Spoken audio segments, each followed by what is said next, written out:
अगर आ जाएं तो हम अपना प्रोग्राम जो है स्टार्ट करें। अस्सलाम वालेकुम वरहमतुल्लाहि वबरकातुहू। नाज़रीन, लंच को लेकर मैं आपका मेज़बान जावेद जी आपके खिदमत में हाज़िर हूँ।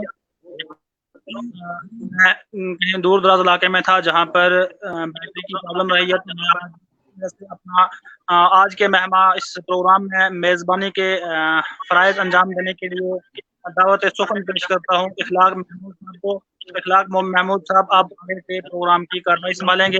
जो भी मेज़बान बोलना चाहेंगे, आपसे गुज़ारिश है वो रिक्वेस्ट करें और हमारे इख़लाक़ महमूद साहब उनकी रिक्वेस्ट एक्सेप्ट करेंगे और आगे की कार्रवाई करेंगे।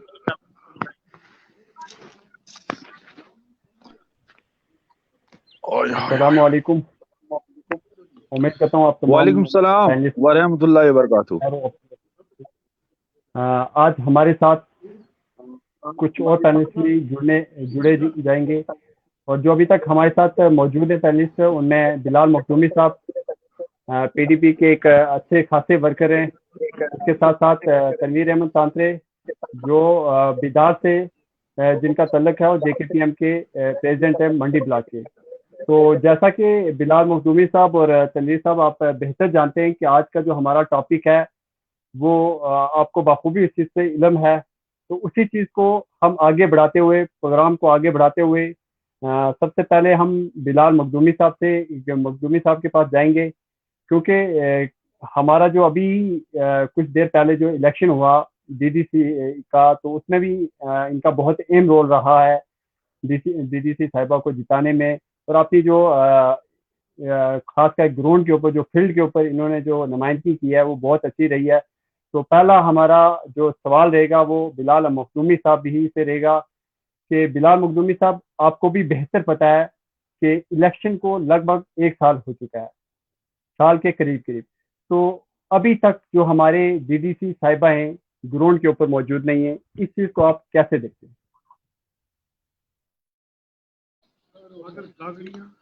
बिस्मिल्लाहिर्रहमानिर्रहीम। सबसे पहले इखलाक भाई और तनवीर भाई, आपको मेरी तरफ से अस्सलाम वालेकुम वरहमतुल्लाहि वबरकातुहू। जितने भी ये लाइव प्रोग्राम देख रहे हैं उनको जो है वो प्यार भरा सलाम।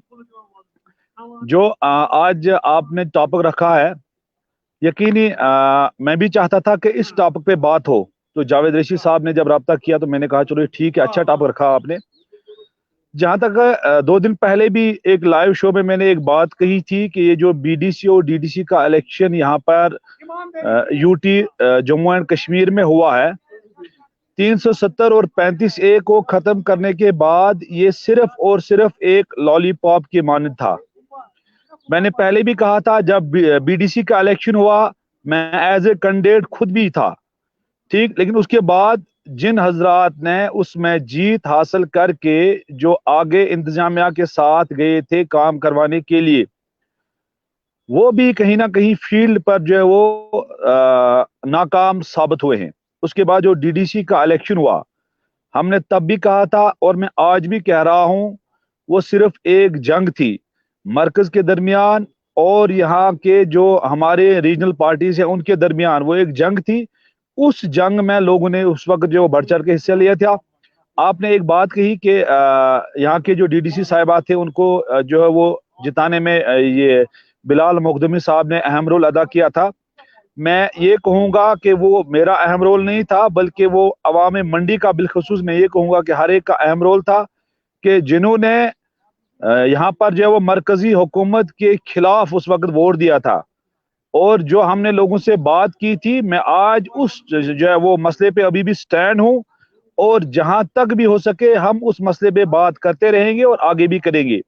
आगे भी बहुत सारे इलेक्शन आएंगे, उनमें भी हम ये बात करेंगे कि उस वक्त जो है वो क्या लॉलीपॉप दिखाए गए थे मरकज की जानिब से और उसके बाद मरकज ने क्या किया। आप ये मुझसे अगर ना पूछे, ये जो हमारे बीडीसी और डीडीसी जो चुनकर आए हुए हैं आगे, उन्होंने लाइव टेलीकास्ट प्रोग्राम में खुद कहा है कि हमारी कहीं पे सुनवाई नहीं हो रही है। यहाँ पे जो हमारे शाहिद इकबाल साहब पुंछ में तशरीफ फरमा हुए थे, तो शफीक मीर साहब की स्पीच जब मैंने सुनी, अल्लाह गवाह है मेरा दिल जो है वो काफी मायूस हुआ। उन्होंने कहा कि अल्लाह के लिए जब तक असेंबली इलेक्शन होते हैं तो हमारी थोड़ी बहुत सुनवाई जो है यहाँ पर होनी चाहिए, हमारी कोई भी सुनवाई नहीं है। तो इससे आप खूब अंदाजा लगा सकते हैं कि ये सिर्फ और सिर्फ एक लॉलीपॉप था जो जम्मू कश्मीर की आवाम के मुंह में दिया था। बिलाल मखदूमी साहब, कहीं ना कहीं हम लोगों ने जब डीडीसी इलेक्शन के अंदर इन्वॉल्वमेंट की थी, तो आपकी भी इन्वॉल्वमेंट जो थी वो सेंट्रल सरकार के खिलाफ थी।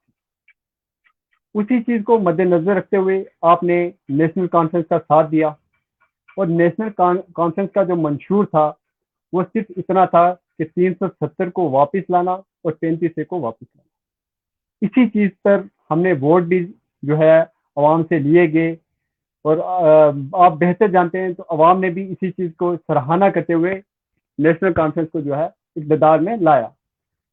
तब से लेकर जिस दिन से इलेक्शन हुआ है आज तक, क्या डीडीसी साहिबा मंडी के अंदर वापस से अवाम के बीच रूबरू हुई या नहीं हुई? जी, इस मसले पे मैं बात जरूर करूंगा कि जो हमने लोगों के सामने जो वोट हमने लिया था वो 35A और 370 के लिए ही लिया था, और इसीलिए हमने मांगा था वोट। आप बखूबी जानते हैं कि उसके बाद कहीं ना कहीं पेशरफ्त तो उसमें हुई है, चाहे आप देखें बैन अवी सतह पर या जो ये हमारी मुल्क की सतह पर कहीं ना कहीं तो बात हुई है। और इंशाल्लाह मैं ये कहूंगा कि आगे आने वाले दिनों में जो हमें स्टेटहुड भी वापस मिलेगी और 370 भी हमें वापस मिलेगा, ये मैं उम्मीद से कहता हूं। बाकी मैंने पहले ही कहा है कि उस वजीर आजम से क्या उम्मीद रखें जिसने हिंदुस्तान का भी बेड़ा गर्क कर दिया। रियासत जम्मू कश्मीर को तो छोड़े, वो तो एक ताज उसको कहा जाता था, लेकिन ताज को ऐसे रोन दिया है कि वो पैरों के नीचे जो है वो कुचला गया है वो ताज। उन्होंने हिंदुस्तान को बर्बाद किया, तो रियासत जम्मू कश्मीर की तो बात ही नहीं है। जो दूसरी बात है, आगे भी इलेक्शन होंगे और जिन लोगों ने वोट लिया है, उन्होंने जिस मुद्दे के लिए हमसे वोट लिया है या हमने जिनको उनको वोट दिलाए हैं, अगर वो उसमें नाकाम हुए हैं तो अवाम अच्छी तरह से जवाब देना जानती है। ये आप खुद भी बखूबी जानते हैं जनाब। मैं अपने दूसरे पैनलिस्ट तनवीर तांत्रे के पास जाऊंगा। तनवीर भाई, आपको क्या लगता है कि 370 और 35 से हम मौजूदा जो सरकार है सेंटर में, उससे उम्मीद रखें कि वो वापस देगी, या फिर 370 और 35 से जो है वो सुप्रीम कोर्ट के पास गया हुआ है, तो उसी का फैसला जो है उसके मुंतजर हम रहें?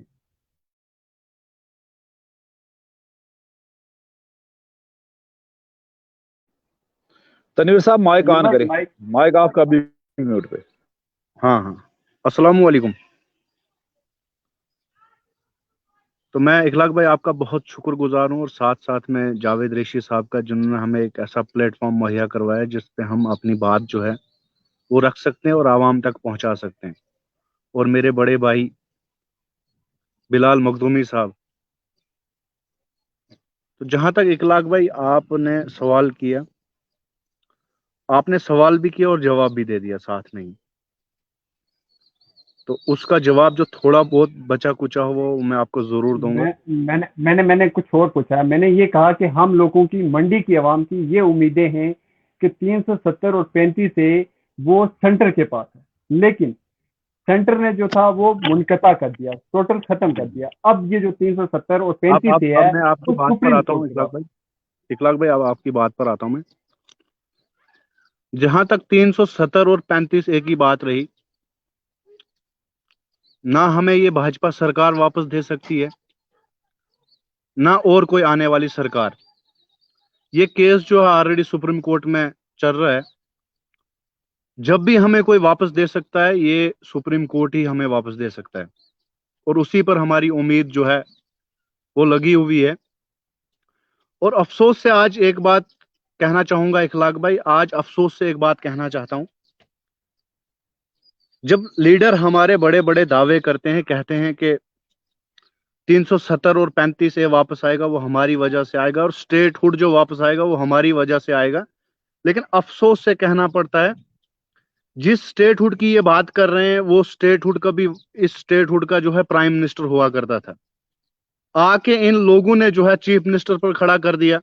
चीफ मिनिस्टर पर भी खड़ा वो नहीं रहा, लास्ट पे उसको लाके यूटी में तब्दील कर दिया। और आज उसी यूटी को जो है जब स्टेट में तब्दील किया जाता है तो ये लोग जो हैं लड्डू बर्फियां ढोल धमाके लेके आ जाते हैं, हमने जो है स्टेटहुड जो है वो रिस्टोर करवाया या करवाने जा रहे हैं।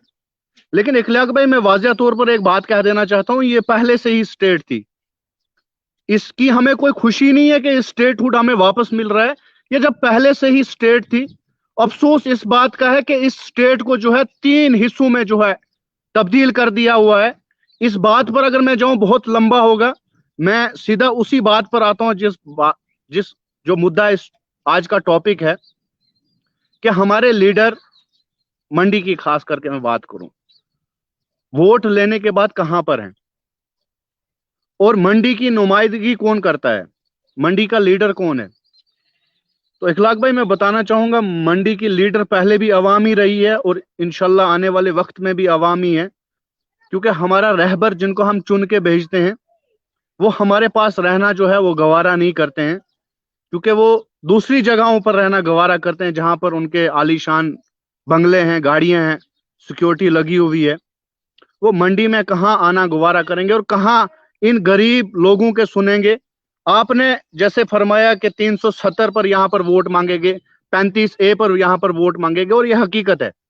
इस दफा का जो इलेक्शन, खास करके मैं मंडी की बात करूं, ये अवाम को बहलाकर और फिसलाकर जो है वोट लिए हुए हैं, इमोशनल वार अत्याचार जिसको कहते हैं वो करके जो है वोट लिए हैं कि जनाब हम आपका 370 और 35A वापस लाएंगे। और वही लोग जम्मू में जाकर जब इनको प्रोटोकॉल की जरूरत होती है, जब जब कहते हैं कि हमारी जो है वो पे बहुत कम है, प्रोटोकॉल हमारे पास नहीं है। लेकिन हंसी बड़ी आती है इखलाक भाई, मुझे एक बात, एक डीडीसी साहब का मैं इंटरव्यू सुना था, उधमपुर से हैं वो कह रहे थे, मीडिया के जरिए से हम तक ये बात पहुंची थी कि हमने लोगों को चाय पिलानी है। जाहिर सी बात है, उनको लोगों को चाय ही पिलानी है, काम नहीं करने। और जो लोग यहां से चल के पुंछ जाएंगे, अगर उनको चाय ना भी पिलाई जाए, उनके काम किए जाएं, वो लोग उसी में खुश हैं। लेकिन अगर चाय पिलाई जाए बार बार, वो तो आप सालों पिलाते रहो, वो सदका ये जारिया में आता है, वो पिलाते रहो, लेकिन लोगों के काम जो है वो नहीं करने।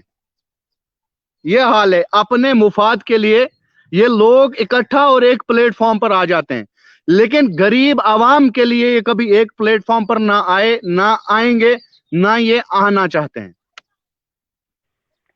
बहुत अच्छी बात। मैं अब जो हमारा लाल मखदूमी साहब के पास जाऊंगा, जो हमारा टॉपिक था आज का, उस पे जाना चाहूंगा, क्योंकि हमारा टॉपिक है कि मंडी का रहनुमा कौन। बिलाल मखदूमी साहब, अगर आप ये चीज मंडी के बस स्टैंड के अंदर खड़े होके कहेंगे मंडी का रहनुमा कौन, आपके पास एक थार उस साइड से आएगी, एक थार नीचे से आएगी, एक थार ऊपर से आएगी, स्विफ्ट आएगी, अलग अलग जो रिप्रेजेंटेटिव हैं वो आपको मिलेंगे। कहाँ पे मिलेंगे? आपको मिलेंगे जो अलग अलग गाड़ियों में। लेकिन आज इस वक्त आपको भी बेहतर पता है, कोविड का सिलसिला चल रहा है, तो कोविड में जहां आपको पता है कि हमारी मंडी के अंदर, खासकर मैं मंडी ब्लॉक की बात करूंगा, क्योंकि 80% से ज्यादा लोग जो हैं वो बिलो पॉवर्टी से बिलोंग करते हैं। हमारे जो बाकी पैनलिस्ट हैं, शकील परवेज साहब, वो भी हमारे साथ जुड़ चुके हैं, तो हम इनसे भी बात करेंगे। फिलहाल शकील परवेज साहब से हम अब खैर मकदम करते हैं आपका, और गुजारिश करेंगे कि अपना माइक ऑफ कर ले। तो बिलाल मखदूमी साहब, जो मैं आपको ये कह रहा था कि अलग अलग रिप्रेजेंटेटिव हमारे पास पहुंच जाएंगे, लेकिन आज इस कोविड के अंदर हमारे पास हमारे जो रिप्रेजेंटेटिव हैं वो कहाँ हैं, जिनको हमने इक़्तिदार में लाया? क्या हमने इक़्तिदार इसलिए दी थी कि जाके वो पुंछ के अंदर या जम्मू के अंदर बैठे और अवाम को भूल जाएं इस पेंडेमिक में? जी मखदूमी साहब।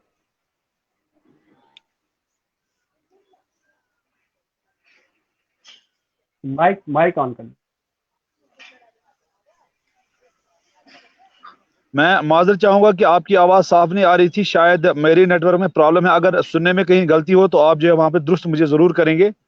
देखिए, जहां तक आपने कहा है कि इस महामारी में जो हमारे रिप्रेजेंटेटिव है वो बाहर नहीं आ रहे हैं, वो आखिर कहाँ है, ये आज आप क्वेश्चन कर रहे हैं। इसका खुलासा मैंने कल भी किया था। यहाँ पर असलम मलिक साहब जो सरपंच है अड़ाई मलका से, मैं उनको भी यहाँ पर वेलकम करता हूँ। शकील परवेज साहब, मैं उनको भी यहाँ पर वेलकम करता हूँ। तो हमने कल भी ये बात की थी कि जो हमारे लीडरान हैं, हम उनसे ये नहीं कहेंगे कि आप गांव में जाओ, आप लोगों में मास्क तकसीम करो। देखिए, आजकल एक ऐसा ट्रेंड चला है कि वो 2-1.5 रुपए का मास्क मास्क लेकर हमारे नाम निहाद कुछ ऐसे लीडरान हर गांव में जाकर वो मास्क देते हैं लोगों को और फिर फोटो बनाकर शाम को एक लंबी चौड़ी न्यूज बनाकर जो है वो सोशल मीडिया पर डालते हैं। मैं उसके भी खिलाफ हूँ क्योंकि वो भी गलत कर रहे हैं। अगर वो 1.5 या 2 रुपए का मास्क दे रहे हैं तो जरूरी नहीं है कि 1.5 या 2 रुपए में आप सेल्फी बनाकर फिर शाम को एक बहुत बड़ी न्यूज बनाएंगे फिर आप डाल देंगे सोशल मीडिया पर, वो भी गलत है। लेकिन बाकी जो हमारे रिप्रेजेंटेटिव है, मैंने कल भी कहा था, उनको चाहिए वो अगर गांव में नहीं जाते हैं कम से कम जो हमारा डिस्ट्रिक्ट हॉस्पिटल है वहां पर तो आए, जो हमारा यहाँ पर मंडी में हॉस्पिटल है, सौजिया में हॉस्पिटल है, लोहर में हॉस्पिटल है, यहाँ पर आकर देखें ऑक्सीजन की कमी है या वेंटिलेटर्स की कमी है या हमारे पास क्या ये टेस्टिंग के लिए किट्स मौजूद है कि नहीं है, क्या हमारे पास जो बाकी मेडिकल यहाँ पर स्टाफ है वो है या नहीं है, या मेडिसिन जो कोविड पेशेंट को दरकार है क्या वो है या नहीं है। वो हर तरह से हर जगह से जो वो फेल हो रहे हैं, कहीं भी वो नजर नहीं आ रहे हैं। और मैंने कल भी कहा था और आज भी मैं ये कह रहा हूं कि अवाम को चाहिए कि वो अपना तहफ़्फ़ुज़ खुद करे। इंतजामिया के लिए सिर्फ आप एक गिनती है, जैसे 1 से 2, 2 से 3, 3 से 4 अपने जो वो बच्चों का ख्याल रखे। बाकी मैं आपकी वसादत से और इस लाइव प्रोग्राम की वसादत से ये कहूंगा कि जहां पर हमारे लीडरों को आज अवाम में होना चाहिए था वो सामने नहीं आ रहे हैं। देखिए, मैं कल भी सावजिया गगड़िया में था, मैं आज भी यहीं सावजिया गगड़िया में हूँ। ठीक, लोगों से बात करते हैं, यहाँ की मुश्किलात को हम इंतजामिया तक पहुंचाते हैं, लेकिन जिन लोगों का ये काम था उन्होंने इस काम को जो है वो अंजाम नहीं दिया। चाहे वो कोई भी हो, हमारे जितने भी सियासी लीडरान हैं उन्होंने जो है वो लोगों के जो उम्मीदें थी उस पर वो खरे नहीं उतरे हैं। तो ये इस वक्त जो आपको इस वक्त की सिचुएशन बताऊं, ये सिर्फ वार्ड मेंबर और पंचायत के सरपंचों तक ही महदूद रखा है एक पंचायत को, कि जो भी करेंगे वही करेंगे। अगर कोविड केयर सेंटर कहीं पे बनाना है वो सरपंच ही बनाएगा, अगर वहां पे बेड्स लगाने हैं वो सरपंच ही लगाएगा, अगर वहां पे मटर्स वगैरह देनी है वो सरपंच ही देंगे। और जब सरपंच किसी ऑफिसर के पास जाता है अपने काम को लेकर तो उसको वहां पर नजरअंदाज किया जाता है। मैंने कल भी ये बात कही थी कि हमें पहले एक साथ आकर ये काम करने होंगे। जब कोई ऑफिसर वो काम नहीं मानेंगे तो उसको मनवाने के लिए हमारे पास जो है वो ताकत अल्लाह ने दी है। बाकी मैं आपसे ये गुजारिश करूंगा कि जितने भी हमारे ये ग्राउंड लेवल के, चाहे वो मेंबर साहिबान हो या सरपंच साहिबान हो, उन्होंने अच्छा काम किया है और वो कोविड में भी लोगों के दुख सुख में शामिल है। क्या उनको जो है वो अप्रिशिएट नहीं करना चाहिए? यहाँ पर 15 अगस्त या 26 जनवरी पर उन लोगों को अवार्ड दिया जाता है जो अवार्ड के लायक ही ना हो। वो लोग जिन्होंने डिपार्टमेंट की तरफ से गफलाबाजी की हो, जिन्होंने अवाम को लूटा हो, उनको अवार्ड दिया जाता है। मेरे एक बेचारे सरपंच को या वार्ड मेंबर को जो एक एक्सीलेंट काम करता है उसको कभी कोई अवार्ड नहीं देता। ये इसलिए हो रहा है क्योंकि हमारे जो रहनुमा थे, जो हमारे लीड करने वाले, जिनको लीडर कहा जाता है, वो खामोश हैं। उन्होंने चापलूसियां शुरू कर दी हैं, वो सिर्फ चापलूसी से अपना गुजारा कर रहे हैं। अवाम बाहर में जाती है तो जाए, किसी का कुछ नहीं जाता जनाब। बहुत अच्छी बात कही आपने बिलाल मखदूमी साहब। मेरे तमाम पैनलिस्ट जो हैं इस वक्त मौजूद हैं और जावेद ऋषि साहब भी हमारे साथ वापस से जुड़ चुके हैं। मुझे लगता है कि लाइट आ गई है, तो मैं एक बार जाऊंगा। आपने एक मखदूमी साहब एक बात कही कि अवाम जो है अपना तहफ़्फ़ुज़ खुद करे। बेशक अपना इस कोविड में अवाम तहफ़्फ़ुज़ करेगी, लेकिन कहीं ना कहीं वो लोग जो लोग अपना दिन की दिहाड़ी लगाते थे और रात को खाना खाते थे, वो लोग इस वक्त के अंदर क्या करेंगे? जो लोग बहुत ही ज्यादा गरीब हैं, जो आपको मैंने पहले ही बताया कि मंडी ब्लॉक के अंदर 80% से ज्यादा लोग जो हैं वो बिलो पॉवर्टी से बिलोंग करते हैं, तो वो लोग आज के इस दौर के अंदर कैसे अपना जो है घर चलाएंगे? मैं अब जाऊंगा शकील परे के पास, क्योंकि ये भी एक मंडी के अच्छे लीडर हैं और इन्होंने भी नेशनल कॉन्फ्रेंस को पूरा साथ दिया था डीडीसी में, और मेरी मुराद शकील परे से है। तो वो इस चीज को वाज़ह करें कि आज के टाइम में हमारे जितने भी रहनुमा हैं उनकी जिम्मेदारी नहीं बनती कि अवाम का पुरसे हाल हो और पुरसे हाल बने। बिस्मिल्लाहिर्रहमानिर्रहीम। सबसे पहले इखलाक भाई, मैं तो जितने भी पैनलिस्ट हैं हमारे, जावेद ऋषि साहब हैं, बिलाल मखदूमी साहब हैं, असलम मलिक साहब हैं और हमारे तनवीर तांत्रे साहब हैं, सबको सलाम पेश करता हूँ। सबसे पहली बात ये कि आपने कहा कि मैं नेशनल कॉन्फ्रेंस को सपोर्ट कर रहा था, मैं नेशनल कॉन्फ्रेंस को सपोर्ट नहीं कर रहा था। असल में जो रियासत जम्मू कश्मीर से उसका स्टेटस, उसका हक जो छीना गया था 370 और 35 से, उसके बाद पहला इलेक्शन जो है रियासत जम्मू कश्मीर में हुआ, वो हुआ डीडीसी का। तो डीडीसी इलेक्शन में रियासत जम्मू कश्मीर की अवाम ने एक ग्रैंड अलायंस बनाया। हमने ग्रैंड अलायंस की सपोर्ट की थी क्योंकि हमने मरकज को बताना था कि रियासत जम्मू व कश्मीर की अवाम जो है वो जो हमारे साथ नाइंसाफी की गई, जो दफा 370-35A तोड़ा गया, हम उसके हक में नहीं हैं, हम बिल्कुल उसके खिलाफ हैं। जो मरकज ने ऑर्डर लिया था उसके खिलाफ हैं, उसके खिलाफ एहतजाजी तौर हमने एक ग्रैंड अलायंस था, उस ग्रैंड अलायंस की सपोर्ट की थी। और रही बात लीडरशिप की, मंडी के अंदर लीडरशिप जो पिछले 50 सालों से रही, चाहे वो मोहतरम एजाज जान साहब एमएलए रहे हों, या उससे पहले जान साहब एमएलए रहे हों, उससे पहले गनई साहब एमएलए रहे हों, कहीं ना कहीं अपनी अपनी जो उनकी जितनी उनकी हदूद थी, जितने उनके अख्तियारात थे, अपने अपने अख्तियारात के मुताबिक जितना जितने वसाइल थे, वसाइल के मुताबिक हर लीडर जो है वो अपने अपने टाइम पीरियड में काम करता रहा। लेकिन वक्त हाल जो 2014 से लेकर इस वक्त तक रियासत जम्मू कश्मीर को एक यतीम रियासत बना दिया गया है। यहाँ की सारी सियासत, चाहे कोई भी पार्टी हो, चाहे आप नेशनल कॉन्फ्रेंस ले लें, पीडीपी ले लें, कांग्रेस ले लें, कोई भी पार्टी, कोई भी लीडर जो है वो बाख्तियार नहीं है। हर सियासी लीडर को यहाँ पे खत्म कर दिया गया। सियासत नाम का कोई जो है वो मिसाल जो है वो रियासत जम्मू कश्मीर में नहीं है। कोई भी सियासी लीडर जो है वो फाल नहीं है। इस रियासत को एक गवर्नर रूल के अंडर लाया गया है। और आपको ऐसा कहीं लगता नहीं है कि अफसरशाही है। अफसरशाही के बाद, जैसा कि अभी बिलाल मखदूमी साहब ने फरमाया कि जी हमारे ये जो पिछले 2 साल से पूरे मुल्क के अंदर एक वबा चल रही है, वबा के साथ साथ रियासत जम्मू कश्मीर के अंदर भी वबा चल रही है, और इस वक्त उसकी दूसरी लहर जो है वो चल रही है, उसकी दूसरी लहर चल रही है। शायद आप मुझे सुन रहे हैं?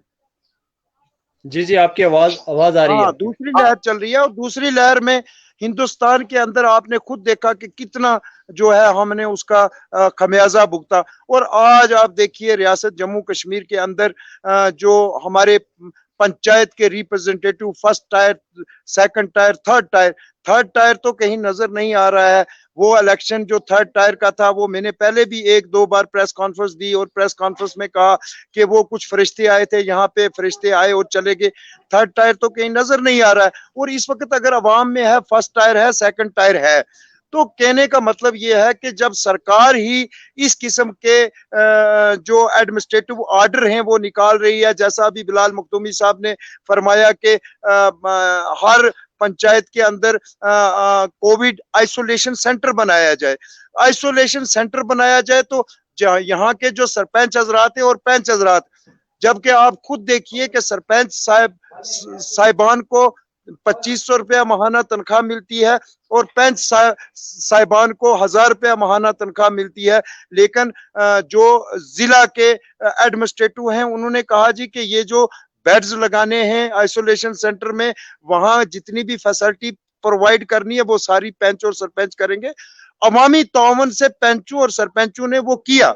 लेकिन कहने का मतलब ये है कि रियासत को एक गवर्नर रूल के अंडर लाया गया। 2014 से के बाद 2018 तक इस रियासत के अंदर बहुत सारे डेवलपमेंट के काम हुए, लेकिन जैसे ही इस रियासत से अवामी हुकूमत को खत्म किया, गवर्नर राज नाफज किया, गवर्नर राज के बाद असेंबलियां डिसॉल्व कर दी गई, और 370 और 35 जो रियासत जम्मू कश्मीर की अवाम का राइट था उसको जब वापस ले गया, तो इस वक्त अवाम रियासत जम्मू कश्मीर की और लीडर जो हैं वो सारे एक डिक्टेटरशिप के अंडर काम कर रहे हैं। तो यहाँ हम क्या उम्मीद रखेंगे किसी लीडर से कि कोई लीडर हमारे लिए अच्छा है या बुरा है? तो ये है, और इसमें मरकजी सरकार इन्वॉल्व है, और मरकजी सरकार ने रियासत जम्मू कश्मीर की आवाम को एक यतीम रियासत बना दिया है। शकील साहब, मैं आपसे पूछना चाहूँगा, आप सभी पैनलिस्ट का एक बार फिर वेलकम करता हूँ। मैं कुछ प्रॉब्लम्स की वजह से आपसे दूर हो गया था। मेरा एक सवाल था जो मेरे ज़हन में था, वो आतिफ शाह ने पूछा है कि क्यों नहीं आया वापस, उनसे सवाल पूछो प्लीज़।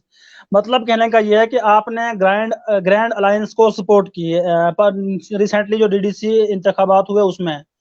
जबकि ये आप भी जानते थे, आपके लीडर्स भी जानते थे कि दफा 370 जो पार्लियामेंट ऑफ इंडिया में एब्रोगेट हुआ है, उसको डीडीसी यानी जिला तरक्कियाती काउंसिल का मेंबर वापस नहीं ला सकता। तो कहीं ना कहीं पढ़े लिखे तबके में आपके तई और आपके लीडरों के तई ये मैसेज, मतलब आप उस पढ़े लिखे तबके ने ये सोचा कि कितने जाहिल या कितने अनपढ़ हैं हमारे लीडर, कितने अनपढ़ हैं हमारे लीडरों की ये कैंपेन करने वाले लोग, कि जिनको ये पता नहीं है कि हिंदुस्तान की पार्लियामेंट से जो कानून पास होके आ गया है उसको डीडीसी कैसे तब्दील करेगा। तो ये आप बताएंगे कि अगर वहां डॉक्टर फारूक अब्दुल्ला पार्लियामेंट के अंदर मौजूद हो, हसनैन मसूदी पार्लियामेंट के अंदर मौजूद हो, उसके साथ हमारे अकबर लोन साहब पार्लियामेंट के अंदर, नेशनल कॉन्फ्रेंस के 3 मेंबर पार्लियामेंट मौजूद हों, तो उनकी तरफ से कौन सी रिजेंटमेंट आई? और जब से नेशनल कॉन्फ्रेंस इक़्तिदार में आई है, 370 बना है, तब से लेकर आज तक इस आर्टिकल को लेकर नेशनल कॉन्फ्रेंस ने हमेशा कहा कि अगर 370 को कोई पार्टी तहफ़्फ़ुज़ दे सकती है तो वो सिर्फ नेशनल कॉन्फ्रेंस है। तो वो तहफ़्फ़ुज़ कहाँ तक है, और उस तहफ़्फ़ुज़ को आपने देखा कहीं खोखला था, हवा में था और उसको एब्रोगेट कर दिया गया। उसके बावजूद आप जैसे लोग या असलम मलिक साहब जैसे लोग या बिलाल मखदूमी जैसे लोग जो हैं वो सियासत का शिकार हो गए, अफ़वाह में फँस गए और वो फैसला ले लिया शायद जिसे आप इस वक़्त खुद भी सोच रहे होंगे कि शायद गलत हो गया। तो कहाँ है दफा 370 का वापस आना, कहाँ है नेशनल कॉन्फ्रेंस का एहतजाज? जावेद रेशी साहब, मैं आपकी बात समझता हूं और मैं कदर करता हूं आपकी बात की।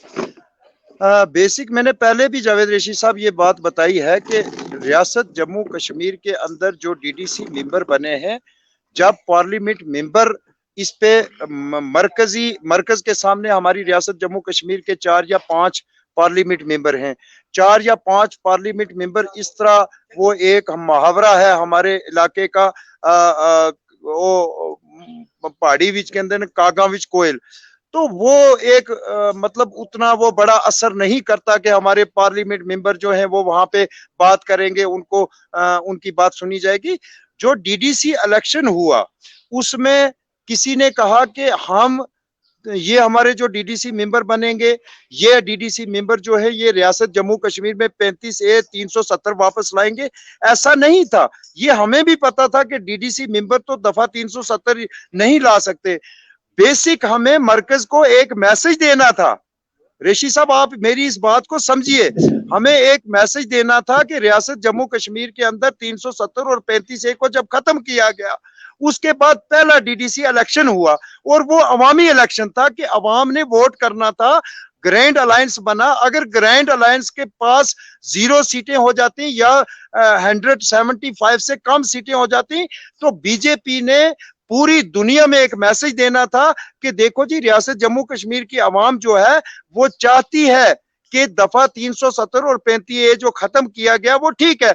हमने ये मैसेज देना था कि नहीं, अवाम जो ये पार्लियामेंट में इलीगल ऑर्डर जो रियासत जम्मू कश्मीर की आवाम के खिलाफ किया गया अनकॉन्स्टिट्यूशनल ऑर्डर, ये ऑर्डर रियासत जम्मू कश्मीर की आवाम को मंजूर नहीं है, जिसका एक मैसेज पूरी दुनिया में गया कि भाई नहीं, ये इनको रियासत जम्मू कश्मीर को आवाम को कबूल नहीं है, इसीलिए ग्रैंड अलायंस की जो सीटें हैं वो ज्यादा हुई। अगर कोई ये कहे कि डीडीसी मेंबर जो है वो, हाँ एक बात है कि उसकी वजह से पूरी दुनिया में एक मैसेज गया और वो ये मैसेज था कि अवाम जो रियासत जम्मू कश्मीर की है वो इस बात से रजामंद नहीं है कि 370 और 35A को तोड़ा गया। असलम साहब से, सरपंच असलम साहब से अगला सवाल हमारा होगा। सर, आप बताएंगे कि रिसेंटली जो इलेक्शन डीडीसी का ख़त्म हुआ, इलेक्शन के वक्त एक हवा चली कि किस लीडर को चुनना है, किसको नहीं चुनना। अवाम के लिए बेहतर लीडर कौन था शायद आप भी जानते होंगे, लेकिन उसके बावजूद भी ऐसा फैसला लिया गया जिससे हमेशा हवेली कॉन्स्टिट्यूंसी के अवाम परेशान रहे कि इलेक्शन लेने के, वोट लेने के वक्त लीडर झुक के आते हैं, झुक के सलाम करते हैं अवाम के सामने, और वोट लेने के बाद वो महलों में पहुंच जाते हैं, वो कोठियों और बंगलों में पहुंच जाते हैं और उनके पहरेदारी करना शुरू कर देते हैं। अवाम के हाथ वो नहीं लगते हैं। तो जिला तरक्याती मंसूबों के लिए जिला तरक्याती कौंसिल का इंतखाब हुआ। तो जिला तरक्याती कौंसिल के जो मंसूबे होते हैं, उन मंसूबा जात में मंडी के जो रिप्रेजेंटेटिव हैं जिला तरक्याती कौंसिल के, उनकी क्या कारकर्दगी है और मंडी के लिए जो हालिया मंसूबा तैयार हुआ है उसमें उनका क्या किरदार रहा है। आप क्योंकि नेशनल कॉन्फ्रेंस से शुरू से जुड़े रहे हैं, शकील परे और बिलाल मखदूमी साहब की हालांकि पार्टी कोई और थी और उन्होंने बताया कि हम ग्रैंड अलायंस की वजह से सपोर्ट में आ गए। तो बहरहाल उनके ग्रैंड अलायंस को उन्होंने लोरन में सपोर्ट क्यों नहीं किया, इसे हम बाद में सवाल करेंगे। लेकिन उससे पहले आपसे सवाल कि आप बताएं, वही रवायत वोट लेते वक्त आपके हर एक को सलाम और वोट लेने के बाद जनाब साहब सोए हुए हैं, आखिर ये रवायत कब बदलेगी? अस्सलाम वालेकुम जावेद रेशी साहब, मेरी आवाज आ रही है आप तक?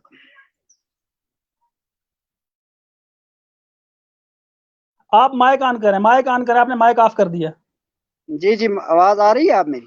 हाँ आ रही है, आप बोले। आप मेरी तरफ से आपको जावेद रेशी साहब अस्सलाम वालेकुम, तनवीर साहब को और इखलाक भाई को और शकील परे साहब, बिलाल मखदूमी साहब, मैं आपका शुक्रिया अदा करता हूं कि आपने मौका दिया मुझे बोलने का। जैसा कि आपने सवाल किया, बहुत अच्छा सवाल था कि वाकई डीडीसी के इलेक्शन में हम पहले से नेशनल कॉन्फ्रेंस के साथ थे, आज भी रहे। लेकिन सवाल आपने पूछा कि आज डीडीसी कहाँ है, मनसूबाबंदी कैसे हुई, क्या क्यों नहीं हो रही है, इसका मैं आपको जवाब दूंगा। बात ऐसे है कि जब से आपको भी मालूम है कि हमको भी मालूम है कि जब से हमारा दफा 370 गया, उसके बाद हमारा पहला इलेक्शन जो हुआ डीडीसी का इलेक्शन हुआ, उसमें ये हमने ये नहीं देखा कि भाई हमें ये एक चीज मिलेगी। सरकार की, दिल्ली की सरकार की तरफ से जो भी यहाँ जम्मू कश्मीर में हो रहा है वो सब बराए नाम हो रहा है, इसको पहले हमें मानना है। चाहे पंच से लेके सरपंच हो, पंच हो, बीडीसी हो, डीडीसी हो, मैं कहता हूँ अगर आज की डेट में एमएलए भी बन जाएंगे तो वो भी बराए नाम होंगे, क्योंकि इसके जो पावर हैं, जो सारे सेटलमेंट है वो दिल्ली सरकार के पास है। तो इसमें जो इस वक्त अगर बात की जाए, देखो इससे पहले जो एमपी हमारे हैं वो कहाँ हैं, इस वक्त वो भी नहीं हमें मिल रहे हैं। सवाल पैदा होता है जहां मनसूबाबंदी है। मैं अपनी अगर ब्लॉक अपनी पंचायत की बात करूं, हमारे साथ अच्छा सिस्टम चल रहा है मनसूबाबंदी में। जैसे बीडीसी मंडी के हमारे चेयरपर्सन हैं शमीम गणेश साहब, हर प्लानिंग में हमारे साथ हमें पूछकर बता रहे हैं क्या करना है, कैसे करना है गाँव की तरक्की के लिए। जो पैसा सरकार से आ रहा है वो हमें हमारे पास आता है, हमने भी ग्राम सभा करके लोगों की मफाद के लिए हम भी रख रहे हैं। डीडीसी साहबा की जहां बात आपने कही, वो भी जो पैसा पैक्स का पैसा एक ही पैसा आया, उन्होंने हमसे पूछा भाई आपने जो है आपके इलाके में क्या आपको जरूरत है, कितना जरूरत है। उन्होंने हमारे साथ बिल्कुल हम तावन किया, पेश है। जहाँ कोविड की बात है तो बेशक वो इस वक्त रोड पे कम नजर आ, लेकिन उनका तालमेल हमारे साथ, हमारे वर्कर के साथ, गवर्नमेंट एम्प्लॉय के साथ पूरा भरपूर तावन है। अगर कहा जाए इस वक्त ग्रास रूट की अगर बात की जाए, हकीकत में एक चीज मैं बात कहूंगा, चाहे वो भी नाराज हूं, मैं भी उनसे ये गिला करता हूं, अगर इस वक्त ग्रास रूट पे देखा जाए इंप्लीमेंट करने में, कोविड के मामले में हो या सरकार की तरफ से स्कीमें इंप्लीमेंट करने में हो, सिर्फ पंच और सरपंच ही हैं जो इस मुश्किल वक्त में आवाम के साथ जुड़े हुए हैं। इंशाल्लाह हम जुड़े हैं बगैर लालच के, ना हमने कोई प्रोटोकॉल देखना है, ना हमने कोई सैलरी की आज तक डिमांड की है। तो बाकी हम जो इस वक्त जुड़े हुए हैं और गरीब लोगों का काम करते रहेंगे। अगर वो भी कोताही कर रहे हैं तो उनको भी हम खींचेंगे। तनवीर तांत्रे साहब, अब हम आपकी तरफ रुख करते हैं। हमारे शकील परे साहब ने, जैसा कि आपने सुना, उन्होंने कहा कि मंडी में हमने ग्रैंड अलायंस को सपोर्ट किया। हमने मरकज को मैसेज देना था कि ग्रैंड अलायंस जिस मकसद के लिए बना है वो है दफा 370 का तहफ़्फ़ुज़, यानी दफा 370 की एब्रोगेशन के खिलाफ एक महाज था, उस महाज को हमने सपोर्ट किया। जबकि उसी महाज से ब्लॉक लोरन से भी एक नुमाइंदा इंतखाबी मैदान में था, वहां पर बिलाल मखदूमी हो या हमारे शकील परे साहब हों, दोनों की तरफ से सपोर्ट जो है ग्रैंड अलायंस यानी ग्रैंड महाज को नहीं दी गई, उसके बरक्स आजाद उम्मीदवार को दी गई। तो कहां तक इनकी सच्चाई जो है वो अंदर और बाहर से एक है? इकबाल तंत्रे साहब आप बताएं, तनवीर तंत्रे साहब आप बताएंगे। माजरत खां। बहुत बहुत शुक्रिया जावेद भाई, आपको आपने मुझे थोड़ा सा टाइम फिर से बोलने के लिए दिया।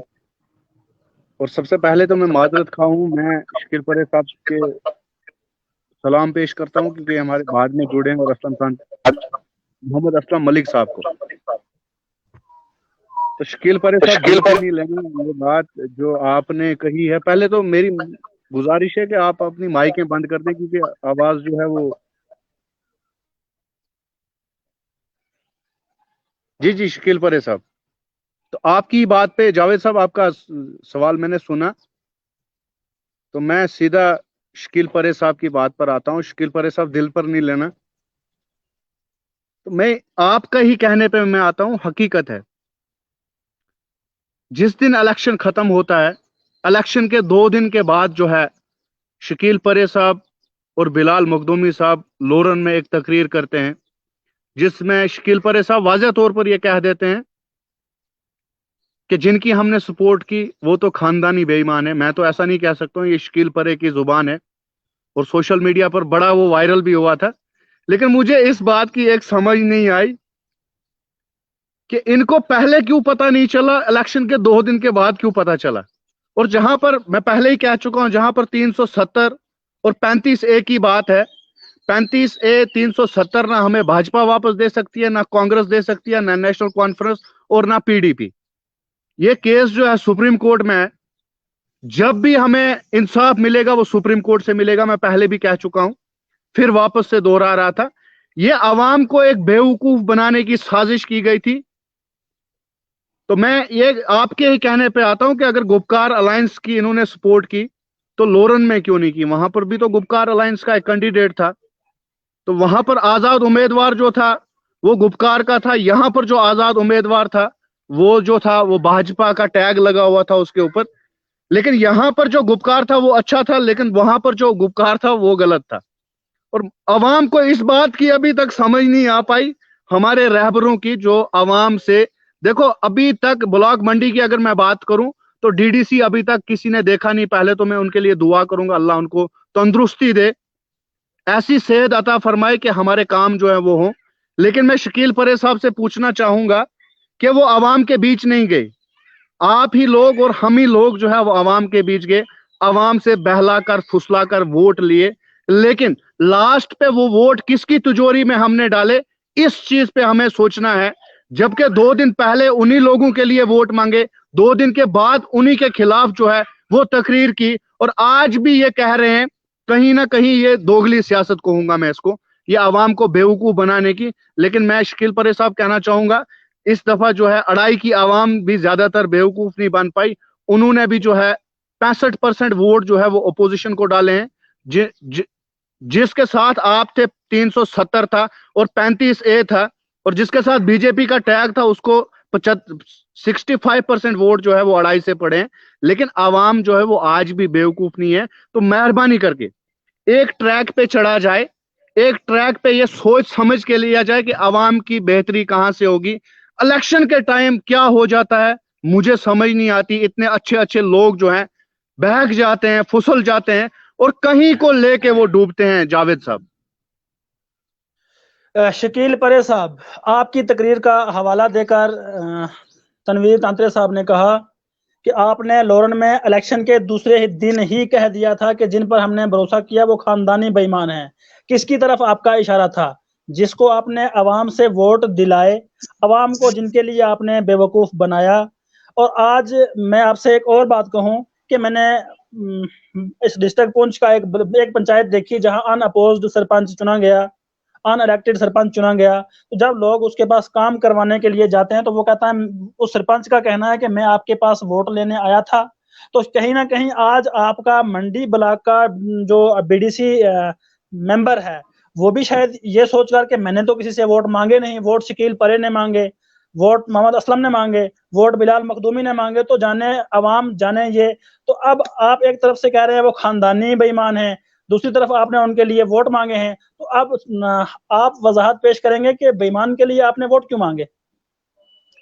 बिस्मिल्लाहिर्रहमानिर्रहीम। जैसा कि ऋषि भाई आप अभी सबसे पहला क्वेश्चन ये था कि ग्रैंड अलायंस और लोरन में ग्रैंड अलायंस की सपोर्ट क्यों नहीं की गई और मंडी में ग्रैंड अलायंस की सपोर्ट क्यों की गई। जैसा कि बिलाल मखदूमी साहब और शकील परे हम ग्रैंड अलायंस के साथ मंडी में थे, उनकी सपोर्ट की।